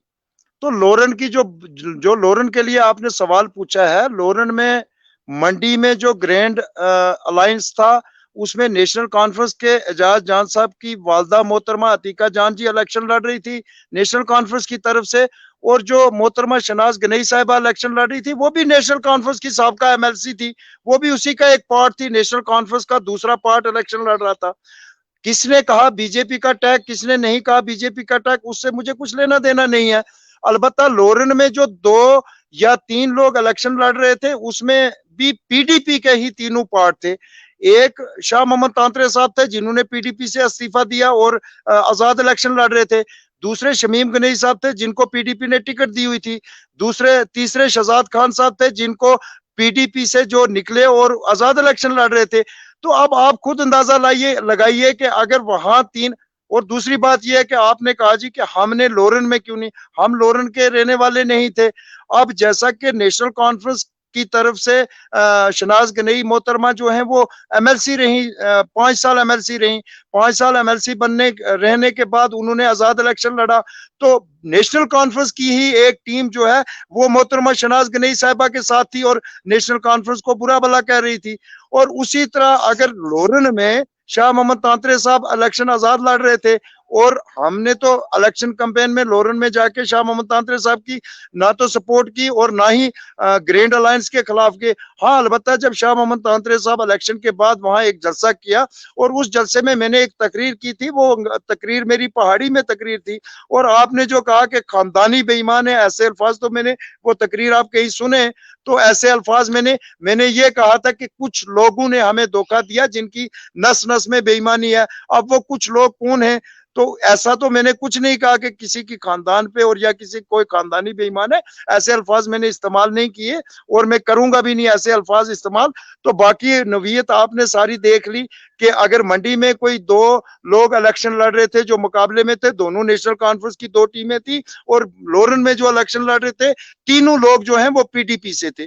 तो इसमें ये होता है अपने अपने लीडर की जो है वो अपने लीडर के पीछे ही लोगों को जाना होता है। शाह मोहम्मद तांतरे साहब हमारे लीडर हैं, शमीम गनई साहब भी हमारे लीडर हैं। अब हमें लोरन में अच्छा लगता था कि शाह मोहम्मद तांतरे साहब इलेक्शन लड़े, हमने ही उनको इलेक्शन में आगे लाया था, वो इलेक्शन लड़ना नहीं चाहते थे। हमने ही कहा था कि आप इलेक्शन लड़िए, हमारी एक टीम थी, टीम वर्क था, हमने कहा उनको वो इलेक्शन लड़े। जीत हार अल्लाह के हाथ में होती है। आज जो वहां से डीडीसी मेंबर हैं रियाज चौधरी साहब, वो भी कहीं ना कहीं आपके कहने और करने में फर्क है। आपने कहा मंडी से हमने इसलिए ग्रैंड अलायंस की सपोर्ट की कि हमें मरकज को दिखाना था कि 370 के हक में कितने लोग हैं। तो 370 के हक में शमीम गनई लोरन से उम्मीदवार थे और आपने शाह मोहम्मद तांतरे की वहां सपोर्ट की और कहा कि हम चाहते थे कि शाह मोहम्मद तांतरे साहब इलेक्शन लड़े। तो वहां पर आपने क्यों नहीं ग्रैंड अलायंस को सपोर्ट करके मरकज के खिलाफ वोट परसेंटेज में और थोड़ा इजाफा कर दिया? नहीं, उसमें हमने शाह मोहम्मद तांतरे साहब की सपोर्ट ना तो लोरन में करनी थी और ना ही हमें जाना था लोरन में। क्यों नहीं जाना था कि हमारा तो लोरन ब्लॉक है ही नहीं, लोरन ब्लॉक में हमें जाके कोई वहां किसी की सपोर्ट नहीं करनी थी। जब इलेक्शन हुआ, इलेक्शन के बाद जब इलेक्शन के रिजल्ट आए, उसके बाद हमारा एक लीडर है, हम अपने लीडर के साथ जाते हैं, वो कोई रैली करता है, उस रैली में हम कोई तकरीर करते हैं, तो उसमें तो ये साबित नहीं होता है कि हमने ग्रैंड अलायंस का साथ नहीं दिया, उसमें यह साबित नहीं होता है कि हम ग्रैंड अलायंस के खिलाफ थे। अगर ग्रैंड अलायंस के खिलाफ थे तो आप ही कहते हैं, या यहाँ जितने भी पैनलिस्ट हैं उन्होंने भी बात की कि जी हम जैसे बिलाल मखदूमी साहब हैं वो हमारी बहुत बड़ी। और दूसरी बात जो है हमारे तनवीर भाई ने कही, मैं उसका उस पे कहना चाहूंगा तनवीर भाई को। तनवीर भाई, जैसा कि आपने कहा कि अड़ाई की आवाम ने जो है वो नेशनल कॉन्फ्रेंस या ग्रैंड अलायंस को रिजेक्ट किया, 65% वोट जो है वो, हाँ ये बात आपकी दुरुस्त है, क्योंकि कुछ साबका जब हमारे जो ग्रैंड अलायंस के जो कैंडिडेट थे, साबका जब उनके पास इक्तदार रहा, उस वक्त की कुछ खामियां उनसे रही थी जिनकी वजह से वोट जो है डिवाइड हुआ। डिवाइड होने के बाद जो हमारा वोट जो है वो तकरीबन 1500 प्लस वोट जो है वो मोहतरमा शनाज जी ले गई और 1300 के करीब ग्रैंड अलायंस ले गया। और उसमें भी कहीं ना कहीं प्रोपगंडा हुआ कि एक उस मोहतरमा जो अतीका जान जी हैं वो 80 साल की बुजुर्ग है, उनको 2 लाठियों की जरूरत पड़ती है, इस किस्म के प्रोपगंडे करके भी लोग वोट लेके। तो कहने का मतलब यह है कि लोगों ने वोट दिए मोहतरमा शहनाज जी को, शहनाज जी ने भी अच्छे खासे वोट लिए थे। कहीं ना कहीं अगर आप सवाल उठा रहे हैं कि मोहतरमा अतीका जान जी आज कहीं नजर ग्राउंड पे नहीं आ रही हैं चुनी हुई, तो जो अपोजिशन में थी, तो मुझे वो भी पिछले इलेक्शन के बाद आज तक कहीं रोड पे नजर नहीं आई कि वो आए, कहीं लोगों को बोले कि भाई आपने 1500 या 1700 वोट अड़ाई के लोगों ने मुझे दिया है, आपकी कोई तकलीफ है, आपको कोई तंगी है, हम एडमिनिस्ट्रेशन तक आपकी बात पहुंचाएं, हम साबका एमएलसी, तो वो भी कहीं ना कहीं अपोजिशन वाले भी नाकाम रहे। ये आपने वही बात बोली जो आज की हुकूमत के नुमाइंदे बोलते हैं कि 70 साल से क्या किया। तो अगर डॉक्टर शहनाज गनई ने इख्तिदार में रहकर जमीनी सतह पर काम नहीं किया, तो क्या आज जो डीडीसी मेंबर चुनकर हमने भेजा है उसकी जिम्मेदारी नहीं बनती कि वो काम करके लोगों को दिखाए? हाँ या ना? बिल्कुल बिल्कुल बिल्कुल बनती है जिम्मेवारी, उनकी 100% जिम्मेवारी बनती है, और कहीं ना कहीं उनकी भी जिम्मेवारी बनती है, कहीं ना कहीं वो आके उस डीडीसी मेंबर जिसके खिलाफ वो इलेक्शन लड़ रही थी उसके खिलाफ वो आवाज उठाए कि भाई वो काम क्यों नहीं कर रही है। एक लफ्ज में जवाब देंगे आप? सिर्फ एक लफ्ज में। कहीं ना कहीं मोहतरमा शहनाज जी का हक बनता है कि वो आए, वो आके लोगों के हालात देखें। अगर कहीं ना कहीं लगता है कि आवाम के साथ नाइंसाफी हो रही है, वो डीडीसी मेंबर जो चुन के गई हुई है उनके खिलाफ आवाज उठा सकती हैं। वो सोशल प्लेटफॉर्म पे आए, वो मीडिया में आए, वो प्रेस कॉन्फ्रेंस दे कि नहीं यहाँ ये हो रहा है, यहाँ गायब तो दोनों है। अगर आप कहें तो गायब तो दोनों हैं, कहीं ना कहीं 2 या 1000 वोट का फर्क रहा तो कहीं ना कहीं अवाम ने मोहतरमा शहनाज अगला सवाल असलम साहब से। असलम साहब, हर तरफ से लोगों के कमेंट्स आ रहे हैं, वो ये कह रहे हैं कि बीजेपी नेशनल कॉन्फ्रेंस बीजेपी का ही दूसरा पार्ट है। हमेशा जब भी मरकज ने चाहा, चाहे मरकज में कांग्रेस रही हो या बीजेपी रही हो, जब भी मरकज ने चाहा नेशनल कॉन्फ्रेंस को जिस तरफ इस्तेमाल करना चाहा इस्तेमाल किया। और कहीं ना कहीं बहुत से ऐसे इलेक्शंस हुए हैं जिनमें नेशनल कॉन्फ्रेंस को बीजेपी का सपोर्टर्स देखा गया है। और एब्रोगेशन ऑफ 370 से 1-2 दिन पहले फारूक अब्दुल्ला, उमर अब्दुल्ला और हसनैन मसूदी की नरेंद्र मोदी से मुलाकात पर भी कई सारे सवालात उठे हैं। तो आप एक बात में हाँ या ना में बताएंगे कि क्या नेशनल कॉन्फ्रेंस बीजेपी की जम्मू कश्मीर के अंदर बी टीम है, यानी बी टीम का काम कर रही है? माइक ऑन करके हाँ या ना में जवाब दें, फिर अगला सवाल होगा। माइक ऑन करके, माइक ऑन करें। माइक ऑन नहीं हुआ आपका। नेशनल कॉन्फ्रेंस ऐसी वाहिद जमात है, कभी भी बीजेपी की कोई भी टीम ऐसे साथ मानकर कभी भी साथ नहीं दिया है। बिल्कुल ये क्लियर। अगला सवाल आपने कहा नेशनल कॉन्फ्रेंस बीजेपी की बी टीम नहीं है। आपने देखा होगा साथरा ब्लॉक से जो डीडीसी मेंबर जीत कर डीडीसी चेयरपर्सन बनी, नेशनल कॉन्फ्रेंस ने कैंपेन के दौरान ऐलानिया कहा कि ये बीजेपी की तरफ से खड़ी की गई उम्मीदवार है, और उस पर इल्जाम लगाया कि म्युनिसिपल इलेक्शन में उसके ससुर से बीजेपी के पैसे तकसीम करते हुए भी पकड़े गए। उस पर डेली उड़ान ने फ्रंट पेज पर लिखा कि पुंछ से जिला तरक्याती काउंसिल की चेयरपर्सन बीजेपी हमायत याफ्ता बनी। तो उसको नेशनल कॉन्फ्रेंस का मंडी ब्लॉक का जो काउंसिल के मेंबर का वोट था वो उसकी सपोर्ट में गया। तो कहीं ना कहीं ये साबित तो नहीं हो रहा है कि बीजेपी की बी टीम का काम कर रही है नेशनल कॉन्फ्रेंस, जबकि कांग्रेस का उम्मीदवार भी इलेक्शन के मैदान में था? नहीं, ये आप ठीक कह रहे हो, लेकिन सवाल यहाँ ये पैदा होता है कि वो जो कैंडिडेट थे वो इंडिपेंडेंट थे, उसमें जो बीजेपी की सपोर्ट थी वो, लेकिन वो अंदरूनी कहीं हो सकती, लेकिन बाहर से कोई भी उनके साथ कोई सपोर्ट नहीं थी। अलबत्ता इस वक्त जो बाद में सपोर्ट की, उन्होंने अच्छा समझा कि कौन आदमी जो है इसको जो है डीडीसी जो है डिस्ट्रिक्ट की डेवलपमेंट काउंसिल के लिए बन सकता है, तब उन्होंने सपोर्ट किया। ऐसा कुछ नहीं। सर बिल्कुल, साथरा की 50 रैलियां आपको मैं वीडियो दिखा सकता हूं जहां पर नेशनल कॉन्फ्रेंस के लीडरों ने कहा कि वो कॉन्ट्रैक्टर जिनकी वो बहू थी वो म्युनिसिपल इलेक्शन में बीजेपी के लिए पैसे बांटते हुए पकड़े गए, वो बीजेपी की उम्मीदवार है। मैंने आपको रोजनामा उड़ान का हवाला देकर कहा कि उड़ान के पहले पेज पर लिखा गया कि बीजेपी हमायत याफ्ता उम्मीदवार कामयाब, और नेशनल कॉन्फ्रेंस के सामने जबकि उसकी रवायती सपोर्टर जो पार्टी रही है, रवायती अलायंस की जो पार्टी रही है कांग्रेस, उसकी उम्मीदवार भी इंतखाबी मैदान में थी, उसके बावजूद भी बीजेपी हमायत याफ्ता को नेशनल कॉन्फ्रेंस का वोट जाना कहीं ना कहीं बीजेपी की बी टीम कही जा सकती है? साफ एक इसको आप वाज़ेह करें सर। इसमें जो है ये जो आपने ठीक कहा कि अगर वो अखबार में आया, लेकिन ऐसा इलेक्शन के दौरान होता है वोट लेने के लिए, लेकिन ऐसा हुआ नहीं था क्योंकि वो बीजेपी का जो कैंडिडेट था, ऐसा क्यों वो बीजेपी का क्लियर वाज़ेह कैंडिडेट था। वहां पे साथरा में रैली हुई इलेक्शन के दौरान, कहा जाता है ये बीजेपी की टीम है, ये फलां टीम है, लेकिन ऐसा नहीं था। अगर वो अगर नेशनल कॉन्फ्रेंस मतलब ये कि नेशनल कॉन्फ्रेंस इलेक्शन के वक्त कितने भी झूठ गढ़ के वोट ले सकती है। वो इलेक्शन में जो सिस्टम होता है वोट लेने का, लेकिन वो आजाद उम्मीदवार थी, इसलिए जो है उसके एलिगेशन लगाए जाते हैं। जैसे यहाँ मंडी में नहीं, हम सीधे चलते हैं इखलाक महमूद साहब की तरफ। इखलाक महमूद साहब, असलम साहब ने कहा कि इलेक्शन के वक्त जितना हो सके उतना झूठ बोल के लोगों को बेवकूफ बनाकर वोट लो। कहाँ तक आप इस बात को कहेंगे? उन्होंने आज ये कबूल किया कि हम लोगों को बेवकूफ बना के लोगों का वोट हासिल करते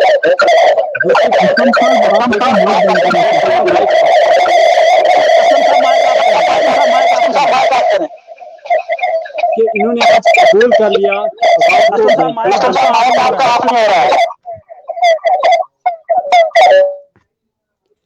असलम साहब, आपको मुबारक हो आज कि आपने ये कबूल किया कि नेशनल कॉन्फ्रेंस अवाम को बेवकूफ़ बनाकर जो अवाम का वोट है वो हासिल करती है। उसके लिए आपको मुबारक हो कि आपने आज सच बोला। दूसरी बात रही कि नेशनल कॉन्फ्रेंस और बीजेपी की, मैं आपको बताता चलूं, आपने उड़ान का हवाला दिया, मैं आपको लद्दाख का हवाला देता हूं। नेशनल कॉन्फ्रेंस और बीजेपी का अलायंस है। अगर किसी को शक है तो वो देख सकता है न्यूज़पेपर पे, न्यूज़ भी देख सकता है।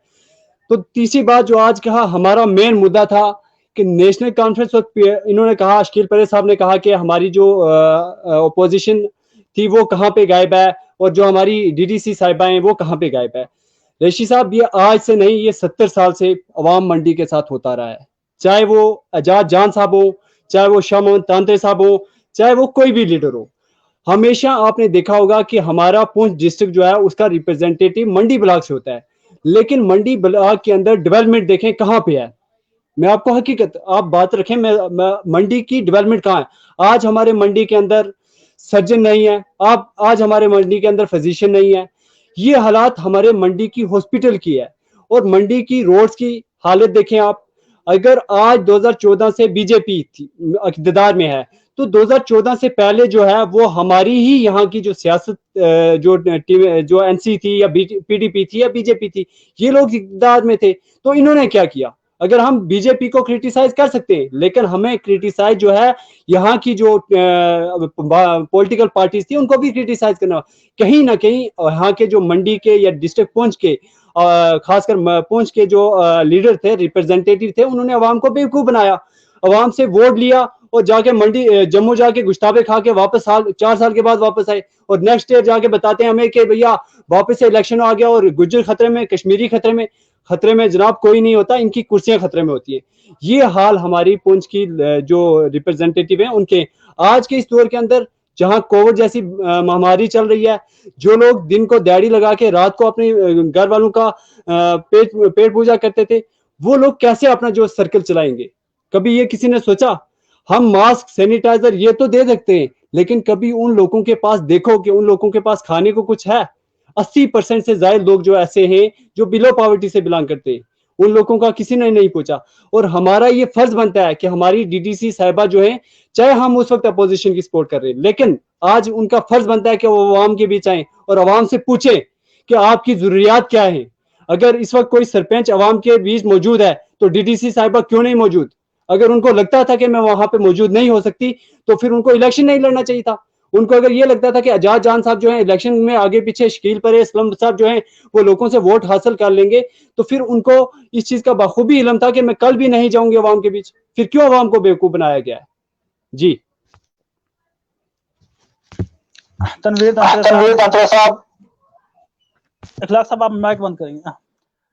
तनवीर साहब, जैसे कि असलम साहब ने मान लिया है कि नेशनल कॉन्फ्रेंस इलेक्शन के वक्त किसी तरह के भी झूठ बोले, किसी तरह की भी अफवाहें फैलाए, किसी तरह के भी प्रोपोगंडे फैलाए, वोट हासिल करने के लिए कुछ भी कर सकते हैं। ऐसा ही कुछ शायद मंडी में हुआ, ऐसा ही कुछ शायद साथरा में हुआ, ऐसा ही कुछ शायद रियासत के दीगर इलाकों में हुआ जहां से नेशनल कॉन्फ्रेंस ने अच्छे खासे वोट बटोरे। और दूसरी बात हमारी इखलाक महमूद साहब ने कही, उन्होंने कहा कि हम अपोजिशन की सपोर्ट कर रहे थे और हमारी जो जिला तरक्याती कौंसिल के मेंबर हैं उनको चाहिए कि कोविड के दौरान वो अवाम में आए और अवाम की मुश्किलात जानें, और साथ ही साथ वो अगर जिला तरक्याती कौंसिल के मेंबर नहीं भी हैं तो उनके लाडले बेटे अपोजिशन लीडर रहे हैं सबका गवर्नमेंट में, उससे पहले वो एमएलए रह चुके हैं, हुकूमत में रह चुके हैं, और जल्द ही गुज्जर और कश्मीरी के नाम पर अवाम को बेवकूफ़ बनाने की नीयत बना रहे होंगे। तो कहीं ना कहीं अगर वो ज़ईफ़ उल उम्र हैं, डीडीसी मेंबर मान लेते हैं नहीं हैं, वो ज़ईफ़ हैं, उनका बेटा जिसको इलेक्शन में वोट लेने आना है, अवाम को जैसे असलम साहब ने कहा कि हम कुछ भी कह के वोट ले सकते हैं, इसी तरह से बेवकूफ़ बनाना है, तो क्या उनकी भी जिम्मेदारियां बनती हैं कि वो कोविड की इस महामारी के दौरान अवाम के हालात पूछें? आपकी जानकारी के लिए और अपने व्यूवर्स की जानकारी के लिए मैं आज एक बात बता दूं, बड़े अफसोस की बात है कि आज़ादी से लेकर आज तक हवेली से जितने भी लेजिस्लेटर बने हैं, 2 एमएलसीज को छोड़ के, प्रदीप शर्मा और यशपाल शर्मा को छोड़ के जितने भी एमएलए और एमएलसीज बने हैं, सारे के सारे मंडी से हैं। और मंडी वो बदकिस्मत तहसील है जिसमें आप लेबर डिपार्टमेंट पुंछ का रिकॉर्ड उठाकर देख लें तो 60% रजिस्टर्ड लेबर तहसील मंडी से हैं, यानी 60% तहसील मंडी से लेबरर, और हवेली के आज तक के सारे लेजिस्लेटर मंडी से। तो इससे बड़ी बदकिस्मती क्या हो सकती है? कहीं ना कहीं मंडी की आवाम की नाखवानदगी, मंडी की आवाम की सादगी, मंडी की आवाम की बेवकूफ़ी हम कहें, जैसे उन्होंने एक बार पहले भी इल्ज़ाम लगाया था कि ये लोग अनअवेयर हैं, वो इनकी नेशनल कॉन्फ्रेंस के ही पैनलिस्ट ने एक दिन इल्ज़ाम लगाया था कि मंडी के लोग जो है वो गैर जानिबदार हैं, अनअवेयर हैं, वो जानते नहीं है तरक्की क्या होती है, वो तरक्की करने नहीं देते, ये भी इल्ज़ाम था। तो क्या मंडी के अवाम की इस बेबसी, इस नादानी, इस नासमझी का नाजायज फायदा उठाकर आज तक मंडी के लोग एमएलए बनकर कुर्सियों पर नहीं बैठते रहे, और हकीकत में उनको अवाम के साथ नहीं बल्कि अपनी कुर्सियों के साथ प्यार था? तनवीर तांत्रे साहब, आप बताएंगे। बहुत बहुत शुक्रिया। जहां तक आपने पूछी ये बात कि हमेशा जो है मंडी का नुमाइंदा ही चुन के जाता है, वो हवेली के अंदर बैठता है, ये बात सही है, लेकिन हर दफा नजरअंदाज जो है वो मंडी को ही किया जाता है। जब हम लोग इनको यहाँ पर चुन के भारी अक्सरियत से हवेली की तरफ भेजते हैं तो यह लोग हमें भूल जाते हैं। मुझे आज भी याद है जब शाह मोहम्मद साहब ने पिछली दफा इलेक्शन लड़ा तो पहले एक इलेक्शन जो है वो आजाद उम्मीदवार लड़ा, फिर एजाज जान साहब की सपोर्ट की, उसके बाद एजाज जान साहब के अपोजिट लड़ा, और इस दफा भी डीडीसी इलेक्शन में जो है शाह मोहम्मद साहब ने एजाज साहब की सपोर्ट की है। मुझे एक बात की समझ नहीं आई है, ये सियासत कौन सी और किस तरह की सियासत है? किस तरह के आवाम को जो है वो बेवकूफ बनाया जाता है? फिर भी आवाम ने जो है यकीन रखा, अपने दिल के ऊपर पत्थर रखकर वोट दे दिया, हमने देना ही है। देने के बाद, चुनने के बाद बाहरी अक्सरियत से इन लोगों ने हमें ऐसे ऐसे रंगीन सपने दिखाए। आपको अच्छे से याद होगा कि शाह मोहम्मद साहब ने एक तकरीर की थी कि मैं गरीबी दूर करूंगा, और आज मैं इस आपके चैनल के माध्यम से वो पूछना चाहूंगा कि तकरीर में कहा मैं गरीबी दूर करूंगा, लेकिन ये नहीं बता पाए कि गरीबों की गरीबी दूर करेंगे या खुद की गरीबी दूर करेंगे। उस कंफ्यूजन में आज भी आवाम पड़ी हुई है कि किसकी गरीबी जो है वो दूर की है।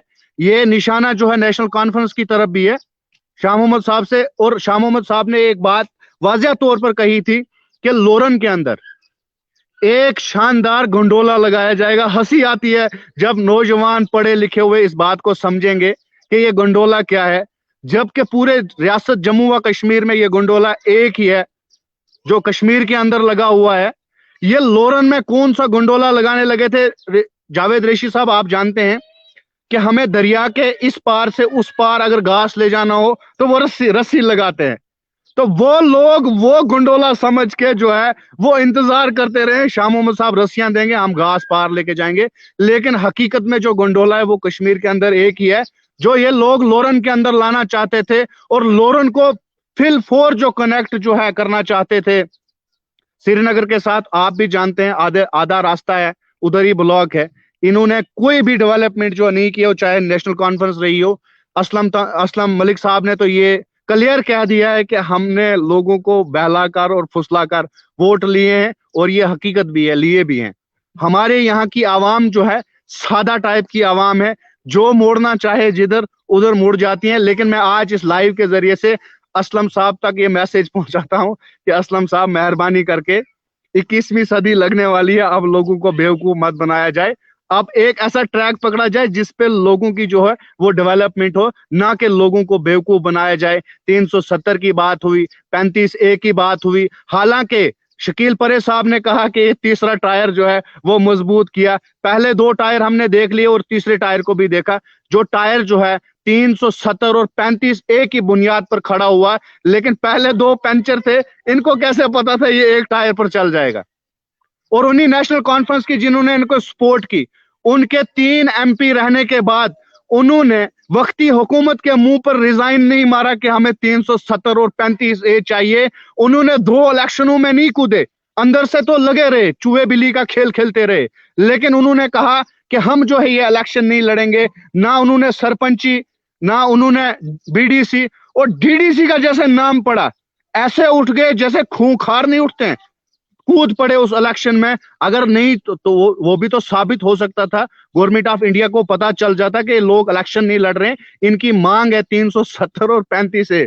लेकिन फिर भी लोगों को बेवकूफ बनाया गया, 370 और 35A के नाम पर वोट लिए गए। मैं आज पूछना चाहता हूं नेशनल कॉन्फ्रेंस के नुमाइंदे जो हैं, उनसे पूछना चाहता हूं, अगर आपके 3 पार्लियामेंट है, क्या उनमें से कोई रिजाइन नहीं दे सकता है? वो लोग रिजाइन इसलिए नहीं देते कि इन लोगों को कुर्सियां प्यारी है। इन लोगों ने हमेशा जो है जम्मू कश्मीर की आवाम को सस्ते दाम पर बेचा है। अगर महंगा दाम लगाया होता है, सबसे ज्यादा सस्ता दाम जो है वो नौजवानों का लगाया। आज नौजवान जो है बेरोजगार हैं, उसमें जो है PDP का भी हाथ है, उसमें MC का भी हाथ है, उसमें जो है नेशनल कॉन्फ्रेंस का तो हाथ है ही, उसमें पीपल कॉन्फ्रेंस का भी हाथ है, उसमें जो है कांग्रेस का भी हाथ है, जिन्होंने यहाँ के जम्मू कश्मीर के नौजवानों को जो है लूटा खसूटा। ये 370 और 35A की बात कर रहे हैं। इनकी सरकार में 370 और 35A को तो खोखला कर दिया हुआ गया था। इनकी सरकार में तो पैलेट गन कश्मीर के अंदर लाई गई थी। इनके सरकार में तो PSA लगाया जाता था। तो कौन सी सरकार की वादे करते हैं, कौन से सरकार की बातें करते हैं, और कौन से 370 की बात करते हैं, और कौन से 35A की बात करते हैं, और साथ में ही ये भी साबित कर दिया कि हमने इस दफा आवाम को बेवकूफ बनाया। असलम मलिक साहब, आप बताएंगे कि जिस वक्त 370 और 35A को अनकॉन्स्टिट्यूशनली पार्लियामेंट ऑफ इंडिया में एब्रोगेट किया गया, तो उस वक्त से लेकर इस वक्त तक 2 साल का लंबा अरसा गुजर चुका है। तो नेशनल कॉन्फ्रेंस के 3 मेंबर पार्लियामेंट में स्पीकर के सामने इस्तीफा देकर ये नहीं साबित कर सकते कि हम 370 के हक में हैं, हम 370 और 35A के मुहाफिज बनकर काम कर रहे हैं। तो आपने ये काम गलत किया। जावेद एक मिनट साहब, जावेद रशीद साहब, मैं आपको बताता चलूं कि जम्मू कश्मीर के अंदर वाहिद एक नेशनल कॉन्फ्रेंस जमात है जिसको अवाम चाहती है। अगर मंडी की आप बात कर रहे थे कि नेशनल का ये जो मैडम इसको गनई साहिबा को वोट मिले, वो भी नेशनल कॉन्फ्रेंस के थे। मैं आपको बताता चलूं जम्मू कश्मीर में एक वाहिद जमात बची है जो इस वक्त जो है नेशनल कॉन्फ्रेंस में वजूद में है। मंडी के अंदर नेशनल कॉन्फ्रेंस जिसके आप दावे कर रहे हैं, उसको लाने वाला तो उसका वालिद साहब था, उसकी बुनियाद रखने वाला उसका वालिद साहब था। बिल्कुल यही हम भी मानते हैं कि जम्मू मंडी के अंदर जो है मजबूत की गनई साहब ने जो मजबूत की। आप फिर मत ये कहिए ना कि मैं MC के साथ हूँ, आप कहिए मैं एजाज जान साहब के साथ हूँ। नहीं, हम MC के साथ, हम MC के, जब इन्होंने हमने 2011 में वोट दिया, मैडम साहब को हमने वोट देकर MLC बनाकर भेजा था। कौन कहता है हम एजाज जान के साथ? आज अगर उन्होंने बगावत में आज ये वोट मिले, वो भी तो नेशनल कॉन्फ्रेंस ही के मिले। हम उनके खिलाफ कौन कहता है मुखालफत है? आज भी जो वोट मिल रहे हैं नेशनल कॉन्फ्रेंस के, लोग चाह रहे हैं नेशनल कॉन्फ्रेंस के। मुझे समझ नहीं आती है। तनवीर तांत्रे साहब का सवाल है कि क्यों 3 मेंबर पार्लियामेंट का इस्तीफा पेश नहीं हुआ? अगर 370 के मुहाफिज हैं वो तो इस्तीफा क्यों पेश करेंगे? उनको इस्तीफा पेश करके अगर कुछ जम्मू कश्मीर की आवाम की, मासूम आवाम की आवाज को चाहते हैं दिल्ली के अंदर, वो भी इस्तीफा पेश कर दे तो और मासूम कर देंगे लोगों को। सीधा सीधा कुर्सी की लालच में शकील परे साहब आप कहेंगे असलम मलिक साहब ने कह दिया कि हमें कुर्सी की लालच है, हम कुर्सी पर बैठे हुए हैं, जबकि एहतजाज करने वाले अपोजिशन में रहकर भी एहतजाज कर रहे हैं, वो वहां पर भी मांग कर सकते हैं। शकील परे साहब आप कुछ कहना चाहते हैं? 1 मिनट में कहें, प्रोग्राम कंक्लूड करना है। देखिए रेशी साहब, जैसा कि बात हुई सबका एमएलए जो रहे हैं, तो मैं बात करूंगा जैसे तनवीर तांत्रे साहब ने कहा कुछ नहीं किया होता तो शायद 1947 में होते हम। तो कुछ ना कुछ किया, जितना भी जिसके पास वसाइल थे उतने वसाइल आपने इस्तेमाल करके काम करते रहे। 2014 से लेकर 2017 तक इन्होंने रस्सियों की बात की, तो मैं इनको बता देना चाहता हूं 2014 से लेकर 2017 तक क्या काम हुए। ये जो आज मंडी चंडक रोड का प्रोजेक्ट सेंट्रल रोड फंड में चल रहा है, ये शाह मोहम्मद तांत्रे की देन है। ये उसी ने मंजूर कराया था। जो आज छंबर कनारी में 13 करोड़ का प्रोजेक्ट चल रहा है, ये भी उसी ने करवाया था। और मैं आपकी नॉलेज में आपके लिए बता दूं, असलम मलिक साहब यहाँ बैठे हुए हैं। हमारे यहाँ अड़ाई में मुरिया एक इलाका है जहाँ पे बहुत फार फ्लॉन्ग एरिया है, और शाह मोहम्मद तांत्रे साहब ने एमएलए बनते ही मुरिया के लिए टीएसपी में 46 लाख रुपए का जो है वो 46 लाख रुपए रखाया और उसका टेंडर हुआ, और आज उस रोड का काम चल रहा है। तो काम हो रहे हैं, आप अंदाजा लगाइए, अगर काम करने की नीयत हो तो कोई भी कर सकता है।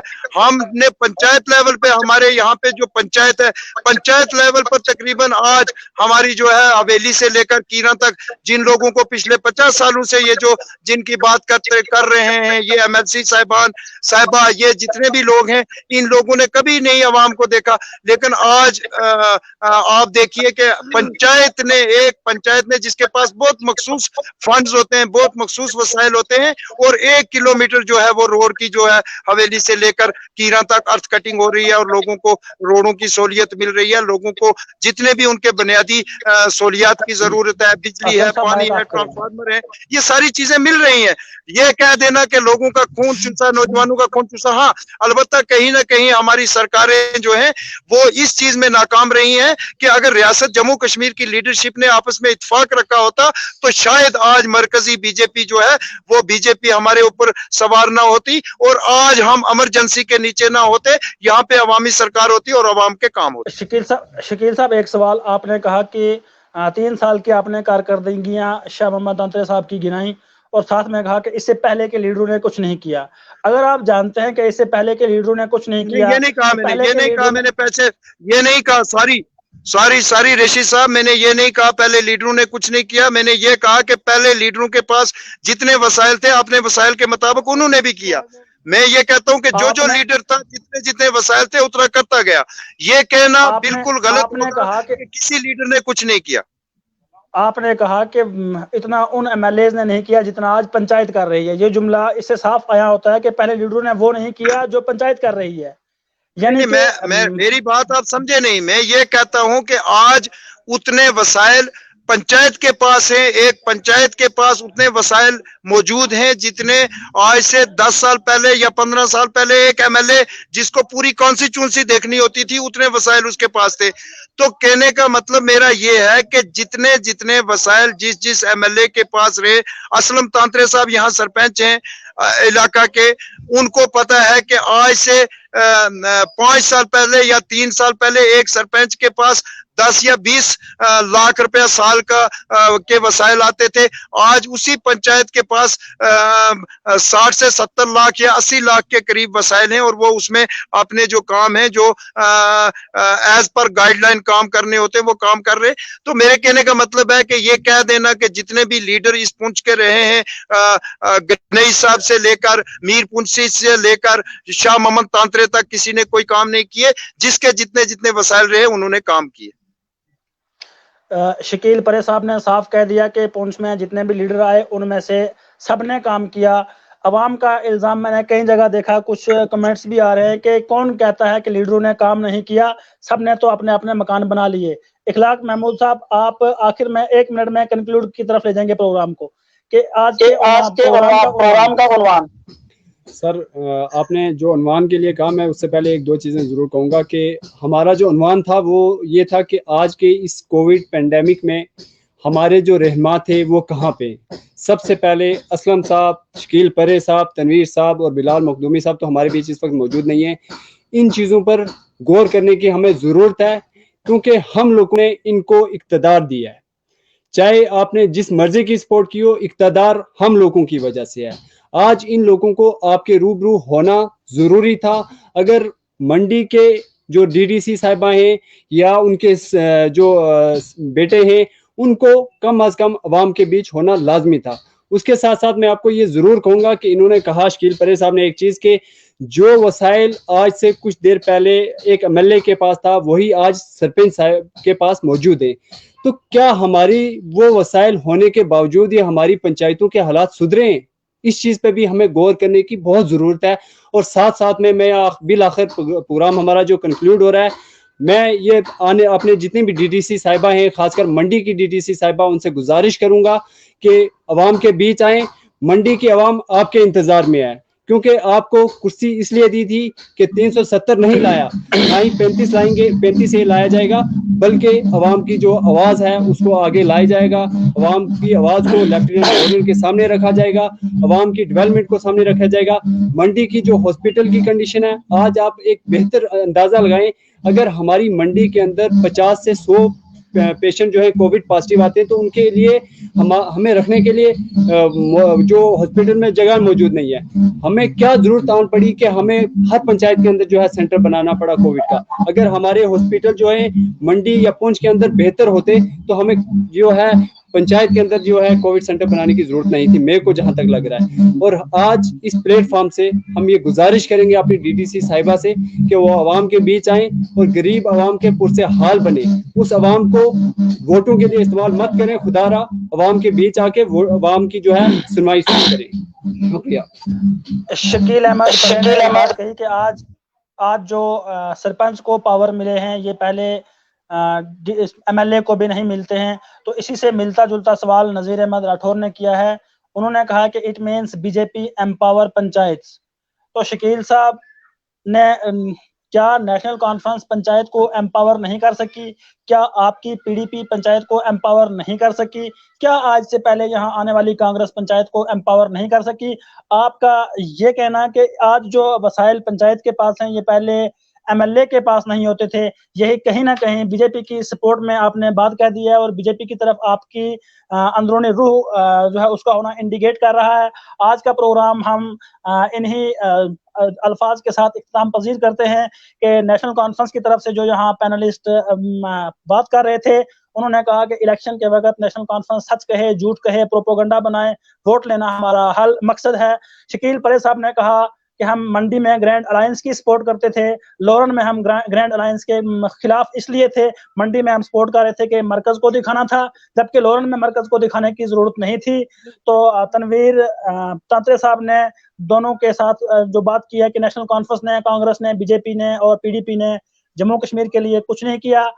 बिलाल मखदूमी साहब जो पीडीपी की तरफ से रिप्रेजेंट कर रहे थे और इस वक्त हालिया डीडीसी मेंबर की तरफ से सपोर्ट में यहाँ आए थे, वो भी हमारे बीच में से कट चुके हैं। इखलाक महमूद साहब, आप सभी मेहमानों का दिल की गहराइयों से शुक्रिया अदा करता हूं और उम्मीद करता हूं कि अगले प्रोग्राम में फिर इसी तरह खुशगवार माहौल में हमारे बीच एक फिर मुलाकात होगी।